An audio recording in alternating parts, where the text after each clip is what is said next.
നമ്മൾ കുക്ക് ചെയ്തിട്ട് ബാക്കി വരുന്ന സ്പ്രിംഗ് ഓണിയൻ നട്ടില്ലേ, അതാട്ടോ ഈ കാണുന്നേ, വളർന്നു. ഇത് സീഡിൽ നിന്ന് വളർന്നു വന്ന റോസ്മേരി ചത്തുപോയി ഞാൻ വിചാരിച്ചു, പക്ഷെ അതും വളർന്നു. ദേ കുഞ്ഞു കുഞ്ഞു കുഞ്ഞു സീഡ്സ് പിന്നെയും പൊങ്ങി വരുന്നുണ്ട്, സീഡ്ലിങ്സ്. എനിക്ക് തോന്നുന്ന ഹീറ്റ് വേവ് കഴിഞ്ഞപ്പോൾ അവർക്ക് പിടിച്ചു തുടങ്ങിയെന്ന്.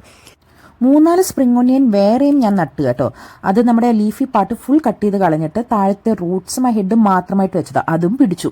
ഇത് എല്ലാത്തിന്റെ മുകളിൽ നിന്ന് വളർന്നു വരുന്നത് കണ്ടോ.